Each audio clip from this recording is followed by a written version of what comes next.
Bonjour et bienvenue dans le Syndrome Ciné. Aujourd'hui on va vous parler de Black Panther Wakanda Forever et du coup Thomas va nous faire un petit résumé du film. Mais juste avant, les recommandations, comme on vous a dit, maintenant on fait des recommandations avant de parler des films et cette semaine on vous conseille I.O. de Jerzy Skolimowski, qui raconte le périple d'un âne dans la vie des hommes. Dans la vie des hommes et des femmes. Allez. Et c'est super. C'est le film tout autour du point de vue de cet âne. Et il va vous rendre vegan, voilà. Vraiment, allez-y, je vous conseille. Et sinon, Bowling Saturn, mais n'y allez pas si vous avez en dessous de 16 ans, parce que c'est vraiment trash. Déjà parce que c'est interdit, au moins de 16 ans, et ensuite parce que c'est vraiment trash, voilà. Ouais. Enfin, une scène en particulier, mais ouais. Oui. Et maintenant, Black Panther.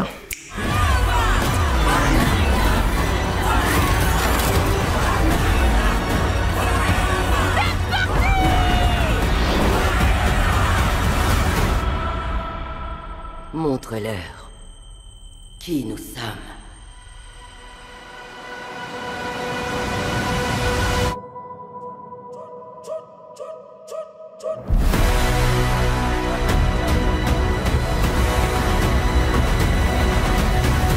Black Panther Wakanda Forever, qui donc, suite au décès de T'Challa, le roi du Wakanda, ancien Black Panther, tout le pays est en deuil, notamment la sœur du roi, Shuri, qui a beaucoup de mal à accepter la mort de son frère. Ça crée aussi beaucoup de problèmes à l'échelle internationale parce que cette puissance mondiale très importante se retrouve affaiblie, du coup ça attire la convoitise de toutes les puissances impérialistes du monde, françaises et américaines notamment, pour la quête du vibranium, et le Wakanda va avoir encore plus de problèmes quand va se produire un espèce de raid, une attaque d'individus non identifiés qui possèdent du vibranium aussi, ce qui va foutre le zbeul, comme on dit dans les rapports internationaux du Wakanda avec le reste du monde, mais plus intimement va créer beaucoup de dilemmes et de transformations difficile au sein des personnages qu'on suit habituellement, en particulier Shuri, qui est le personnage principal du film. Donc, on aura une partie avec et sans spoiler. On mettra un timecode dans la vidéo. On commence par ne pas spoiler. Alors, qu'est-ce que vous en avez pensé? Ça faisait longtemps. Oui. Moi j'aime vraiment bien le film. Ça m'a fait du bien de le mater. Bon, j'avais mal au cul parce que c'était long, j'étais mal assis, mais en soi le film, j'ai eu un petit moment de frisson, j'ai eu des moments de rire et tout. Donc c'était vraiment une séance très chouette. Et ça faisait longtemps qu'on avait pas de Marvel. Oui. Ça joue peut-être. Ça nous manquait. Ça nous manquait peut-être à une part de notre inconscient. Mais je dois dire que malgré ça, je trouve que le film a beaucoup de problèmes d'ordre de la production, parce que le décès de Chadwick Boseman l'année dernière a obligé la production à changer le scénario. Et on le voit encore, on sent qu'il y a beaucoup trop de choses dans ce film, qui fait déjà 2h45 et qui peut-être mériterait plus de temps que ça pour bien raconter tout ce qu'il a à raconter. Ou du moins mieux répartir son temps, supprimer quelques scènes pour pouvoir en rajouter d'autres et en même temps allonger certaines. C'est ça. Et donc c'est ça, rapidement, moi j'aime bien le film, vous y êtes probablement déjà allé, ou si vous n'y êtes pas allé, et que vous connaissez le MCU, allez-y, c'est vraiment pas le... Je trouve que ça c'est peut-être un peu mieux que, disons, peut-être un peu mieux que Doctor Strange 2 et vraiment mieux que No Way Home. Non, oui. Non, mais passe pas en même temps. Oh là, non, mais je le dis poliment. Mais donc, Ryan Coogler devait faire face à ce défi de narration et d'enlever T'Challa du film. Et il a plutôt bien fait, hein, en vrai. Enfin, franchement, pour une production catastrophe, je trouve que c'est plutôt bien invisibilisé les problèmes de production. Clairement, vraiment sobre mais bien fait. Il s'en sort plutôt bien. Il le traite vraiment dans la première scène d'intro que personnellement je trouve peut-être un petit peu speed, mais à la rigueur, celle-là, alors c'est un petit peu dommage parce qu'on a un plan ça débute justement sur un plan séquence assez intéressant en termes de mise en scène, surtout pour un Marvel, on n'a pas forcément l'habitude de voir beaucoup de plans séquences ou de longs plans. Enfin non, c'est pas un plan séquence. C'est un long plan. Oui, c'est vrai, c'est un long plan, c'est un quasi plan séquence. Il y a en effet un champ contre champ à la toute fin. Voilà. Mais je trouve ça un petit peu rapide. Il manquerait peut-être 2 minutes, le temps de faire monter un peu plus la tension. Mais à la rigueur, pour ce premier plan, on peut se dire que c'est pas extrêmement grave, étant donné qu'il y a le côté un petit peu abrupt de la mort qui vient saisir le personnage, comme ça s'est passé dans la réalité, tout simplement. Donc ça, pour le coup, ça peut s'excuser. Après, malheureusement, je trouve que, comme tu l'as fait remarquer, le film est extrêmement speed sur beaucoup d'aspects, et ça de manière générale. Le film ne prend pas le temps. Enfin, j'ai l'impression qu'il prend le temps dans quasiment aucune de ces scènes. Il y a beaucoup de raccords dans l'axe, de raccords qui sont pas spécialement bons, de personnages qui se téléportent, la spécialité des films Marvel. C'est vrai que quand on dit que c'est speed, c'est pas juste que les séquences ou les segments du film s'enchaînent trop vite, c'est qu'aussi à l'intérieur d'un segment, on va passer d'une chose à une autre très très vite. Ça respire pas beaucoup. Par exemple, quand un personnage est en train de marcher, cut, il s'arrête. Mais il n'y a pas, par exemple, je sais pas, une intention de réalisation à la Martin Scorsese pour nous faire comprendre que ouais, c'est vraiment quelque chose qui a été voulu. Non, c'est clairement dans le multicam ou au montage où ça a été salopé malheureusement. Genre, on sent qu'ils ont réussi à négocier 2h40, 2h45, mais pas plus. Non. Et que, alors qu'ils avaient probablement un montage de 2h55, 3h dans un coin, et du coup ils ont rogné un peu partout pour gratter quelques secondes, quelques minutes comme ça. Mais ça se voit un peu quand même, c'est vraiment dommage. Tout comme par exemple, on en parlait en sortant du cinéma, le quota de gros plans ou des choses comme ça. Le fait que par exemple dans la première heure et demie du film, il y a énormément de gros plans. Ce qui là pour le coup peut clairement s'expliquer par des directives de Marvel qui va dire à Ryan Coogler et ses équipes que ah oui mais le film va finir sur plateforme, donc pour les gens qui regardent ça à la télé ou alors surtout sur leur téléphone, faut qu'on voit grand chose sur un plan d'ensemble, donc plus de gros plans, et c'est dommage quoi.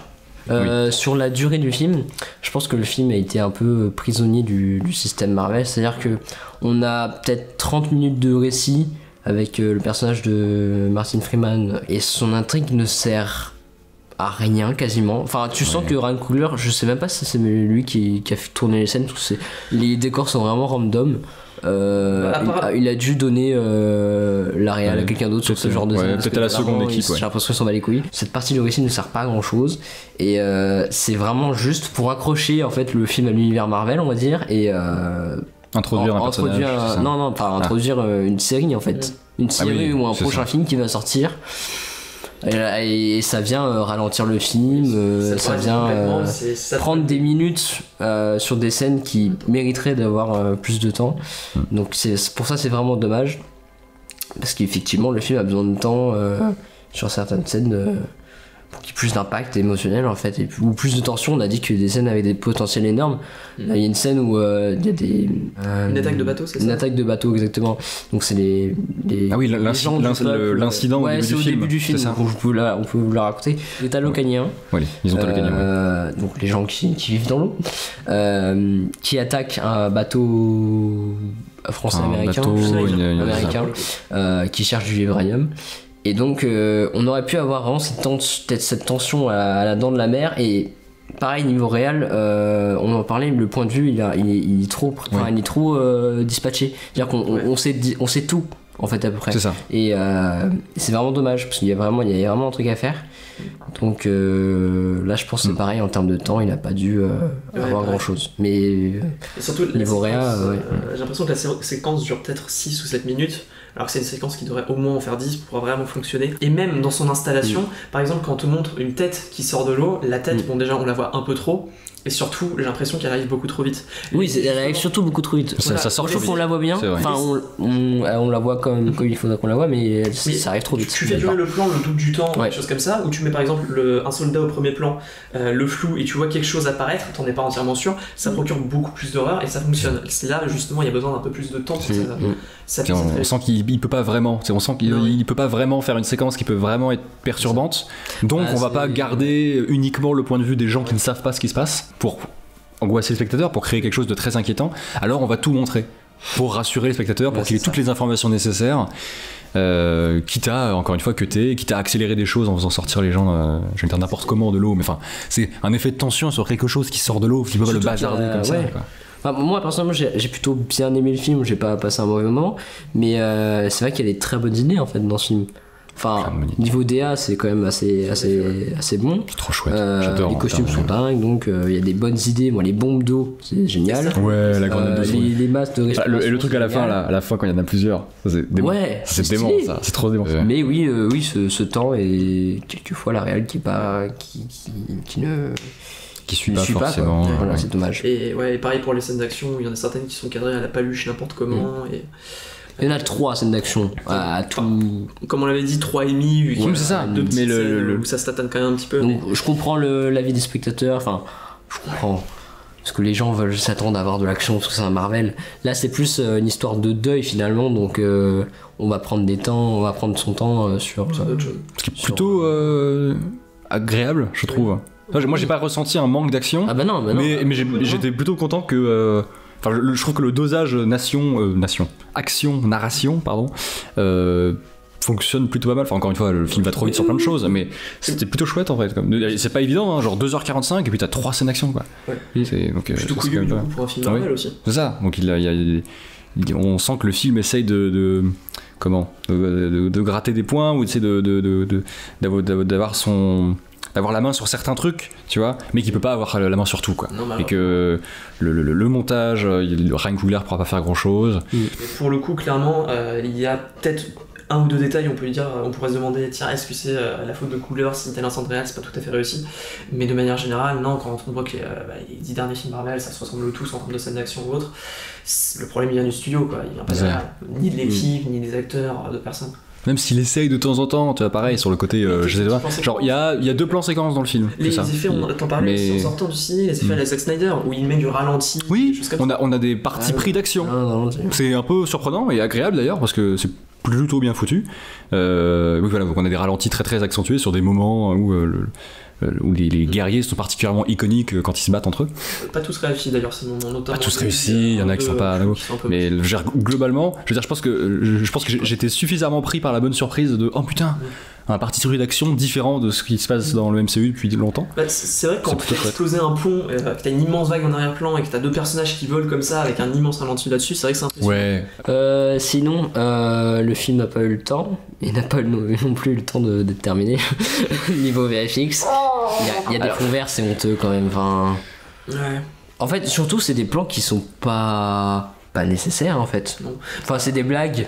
Ouais, je sens que c'est des trucs qui ont été rajoutés un peu au dernier moment. Tu penses à M'Baku avec ses potes? Ouais, moi, il y a aussi Shuri avec je sais plus Nakia, la copine de T'Challa. Ah, avec Nakia, enfin, l'ex-copine. Ce qui est un peu terrible là-dessus, parce que il me semble que c'est le contre-champ, il y a un champ contre champ et il y a un plan où ça va, où c'est pas trop honteux, on ressent qu'il y a un fond vert mais ça va, et l'autre on voit vraiment quasiment le contour sur genre, j'ai l'impression que champ, les effets spéciaux fonctionnent, le fond vert fonctionne, contre champ beaucoup moins. C'est curieux, quoi. T'as une grosse machine à 250 millions de dollars, tu vois, c'est 200 à vérifier. On a alors même si c'est vraiment mieux que les effets spéciaux officiellement pas terminés de Black Panther, on est vraiment mieux dans Black Panther 2 que dans Black Panther 1. Oui. Mais il y a quand même, pour 250 millions de dollars, il y a encore quelque chose, il y a encore des plans comme ça où... pour vous dire, Namor, le méchant, qui a des ailes sur les pieds, je n'ai aucun souvenir de ses ailes. Alors que c'est un truc assez. Enfin, c'est une des grandes caractéristiques. C'est ça, un truc très caractéristique de ce personnage, quoi. Et je n'ai jamais vu ses ailes. Parce que les gros plans qu'il y a dessus et les plans d'insert sont vraiment moches. Ils sont très courts. La photo, on va peut-être parler un peu de la photo, mais c'est très sombre. Des fois, c'est flou. Alors je sais pas si c'est la scam ou quoi qui a merdé ou juste c'est comme c'est moche, on va un peu flouter, du coup ça passera. Les parties dans solo T'as Locan mériterait un peu plus de lumière en vrai quand même. C'est très contrasté. Ici avec Okoye et je crois Shuri qui discutent, où on voit quasiment pas leurs yeux, c'est totalement sous-exposé. Ouais. Non mais je vais défendre ma paroisse entre guillemets, parce que bon c'est pas ma paroisse, j'aime bien le film mais je le trouve un peu raté. Je trouve que la BO est toujours au-dessus de ce qui se fait dans le MCU. C'est que les thèmes de la musique. Ah, la musique. Je sais pas. Mais je trouve que la musique est toujours un peu mieux que ce qui se fait dans la moyenne du MCU. Même si j'avais oublié les thèmes un peu récurrents du premier Black Panther, quand ils reviennent, j'ai le plaisir ah mais oui c'est ça, ce super thème, ça y est, ça me revient.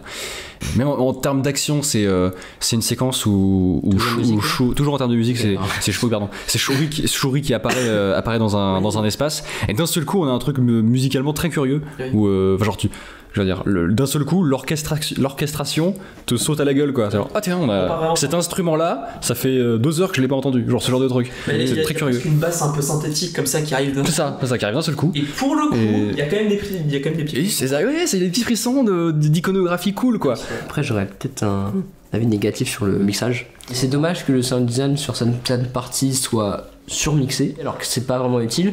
Et quand c'est important, c'est un peu en dessous. donc c'est dommage. Sinon en termes d'acting, on disait que Shuri a des moments, Oui, donc c'est le oui, personnage un peu c'est principal du film, tu sens qu'à des moments elle a été un peu coupée au montage. oui.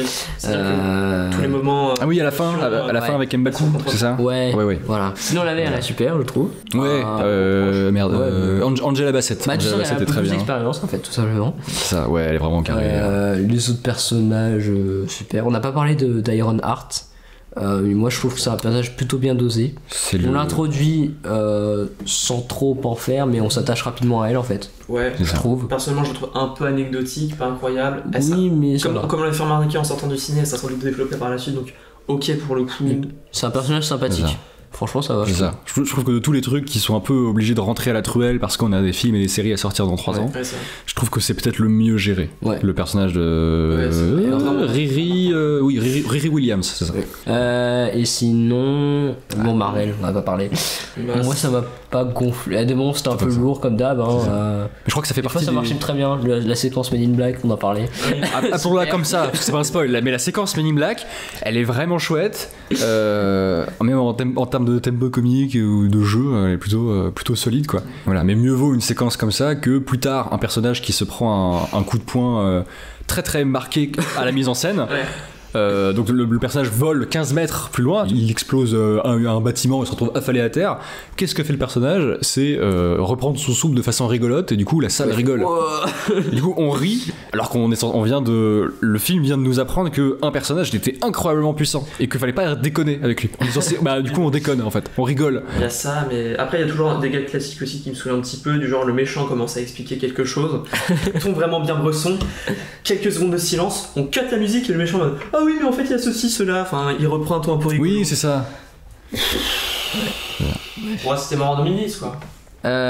Malgré tout ça, on sent que l'absence de Chadwick Boseman, elle se fait sentir. L'univers perd un peu de son charisme et de sa carrure. Enfin, on s'était vraiment beaucoup attaché à cet acteur, enfin surtout à cet acteur en fait, plus qu'à ce personnage, je trouve, et assez touchant de revoir ces images où il apparaît, enfin de revoir des images du 1 qu'ils ont glissé. Oui, même le logo Marvel Ouais. caractéristique est ici aménagé pour que ce soit entre autres, vous savez, dans les lettres de Marvel, c'est que des rushs de Chadwick Boseman sur un fond très silencieux avec qui raconte un peu le vide, quoi. Donc c'est Qui pour le coup est très bien vu. qui est assez ouais, joli. assez sobre.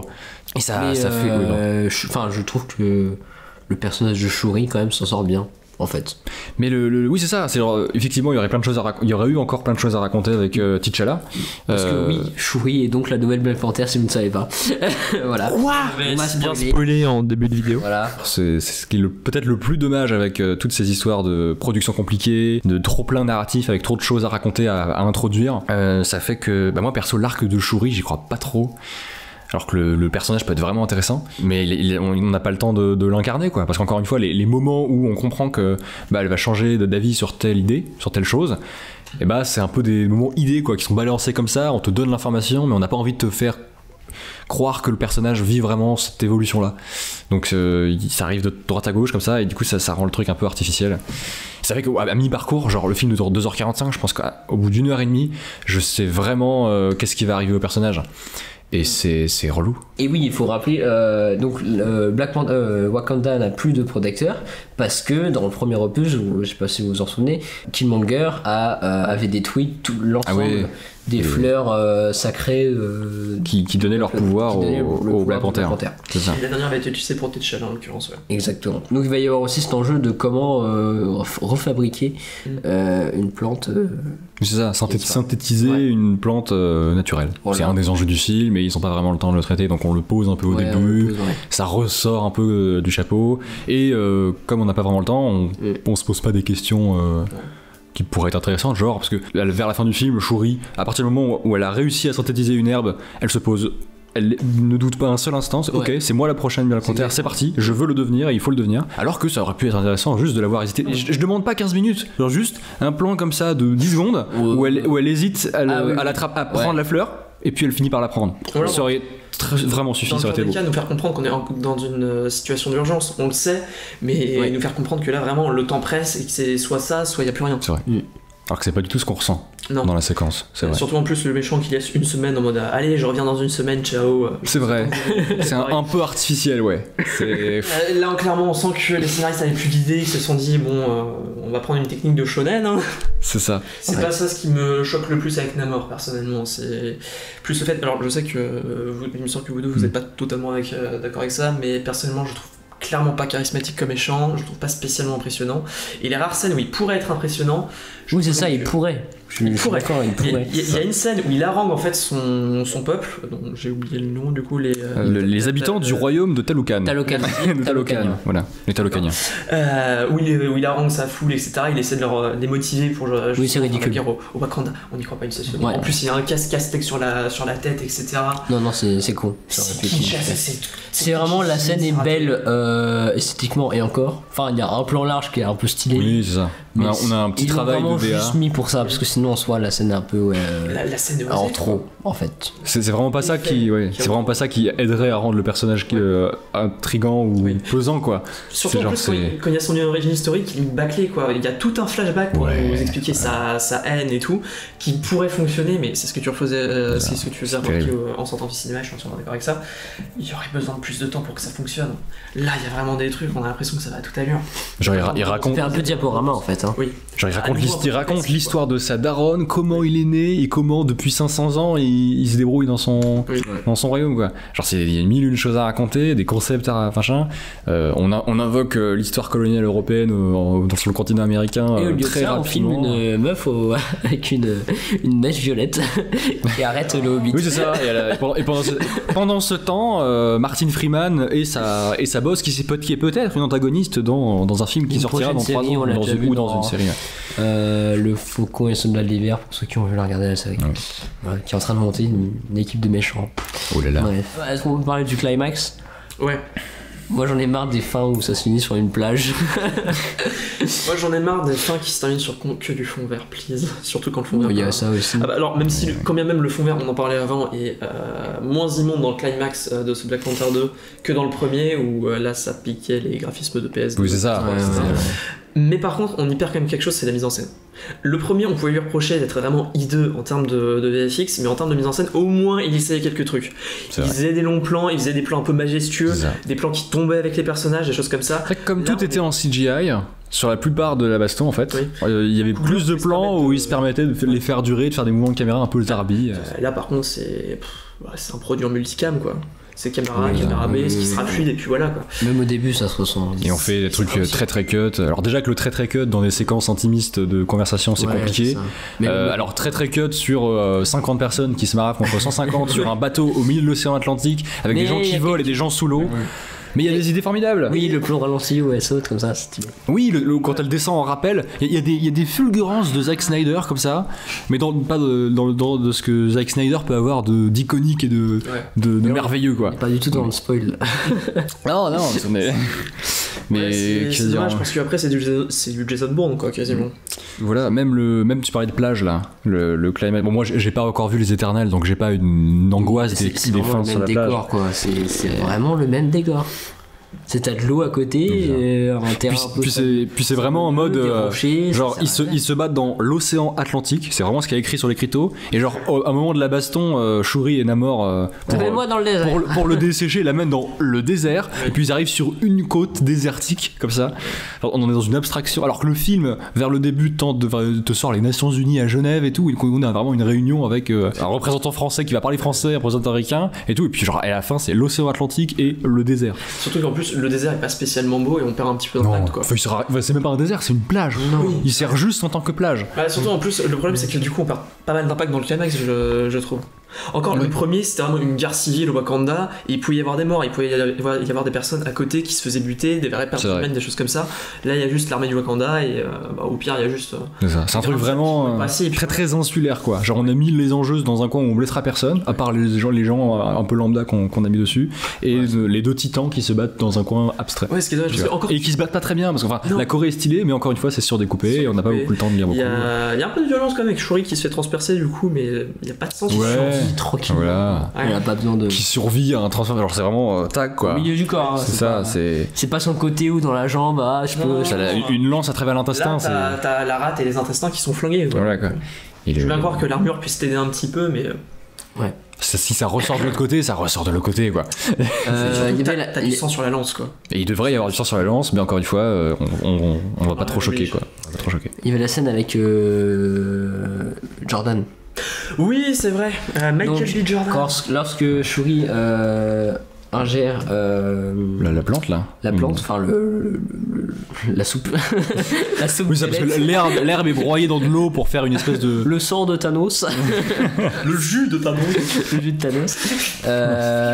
Donc elle est censée revoir ses ancêtres, donc sa mère vient de mourir, elle a perdu son frère, on le sait, donc elle veut les revoir à travers cette plante. Et donc à la place, elle voit son cousin. Son cousin. Cousin. Que c'est ça. Son cousin du coup, ouais. Ou son Killmonger, beau-frère. qui est mort dans ouais. les premiers opus, qui veut lui faire comprendre qu'elle a un sentiment de rage, C'est ça, en qu'elle veut sa revanche. Et que ce qu'elle veut au fond c'est aussi de détruire. Mais ça aussi c'est étrange, c'est que la corde sensible sur laquelle joue Killmonger, c'est que soi-disant parce qu'elle est très très triste et en colère que son frère soit décédé. Ouais, bon. Mais le fait que le frère soit décédé, ça n'a absolument rien à voir avec le fait que les gens de la surface menacent le Wakanda et le royaume de Talokan. C'est pour ça que je trouvais ça un peu artificiel aussi, c'est qu'on a vraiment pas le temps de faire exister cette rage parce que Michael B. Jordan il est là pour 2 jours, que son cachet il faut qu'il le prenne vite parce qu'il doit partir tourner quelque chose ailleurs. Je voulais un film à savoir Creed 3. Peut-être bien. Par contre, juste pour revenir vite fait sur Killmonger, en fait, moi le truc qui me dérange avec cette scène, c'est bon déjà le fait qu'il soit courte, mais le fait que j'ai l'impression qu'elle ait pas d'impact réellement sur la suite du film.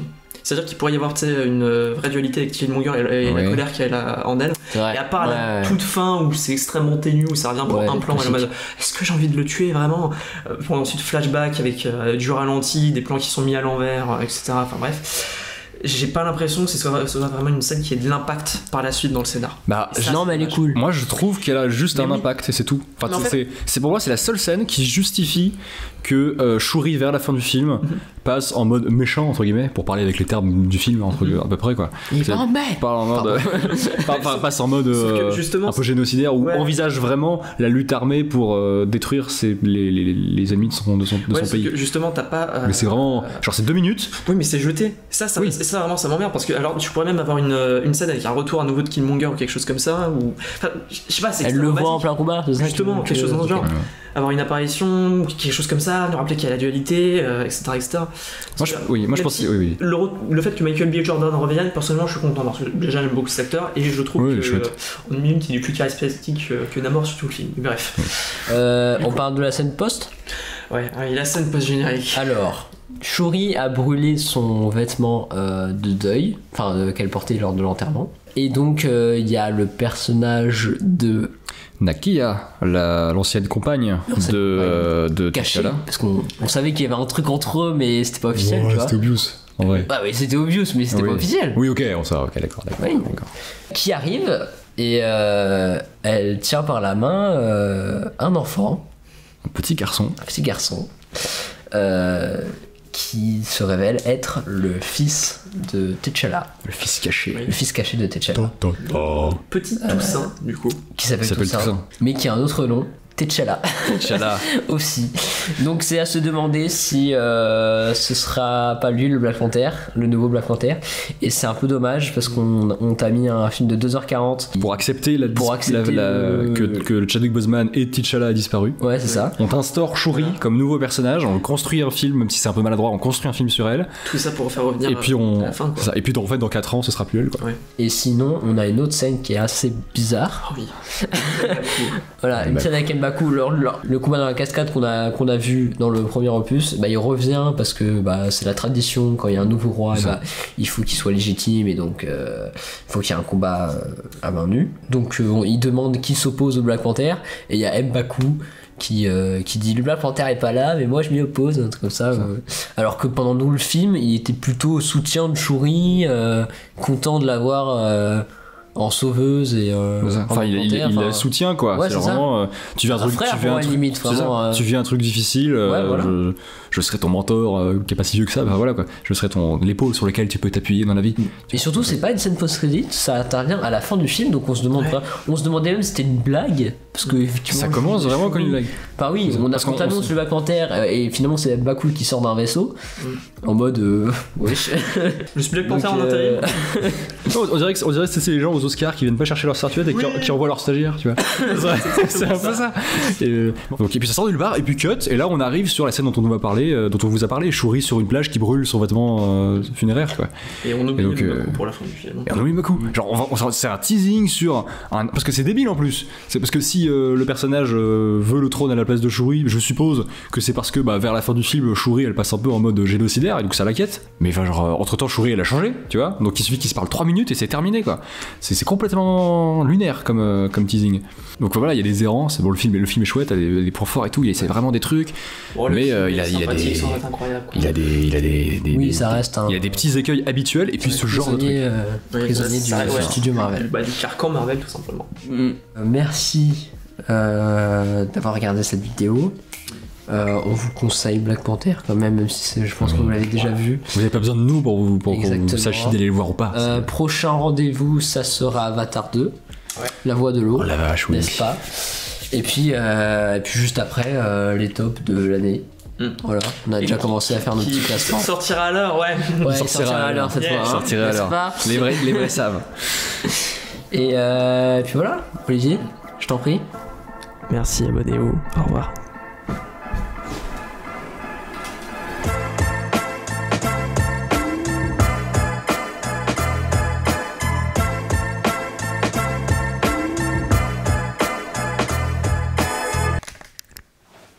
Parfait. Et ça a pas coupé. Merde, ça enregistrait pas. Oh putain, non, ça enregistrait pas. Tu te fous de ma gueule. Oui.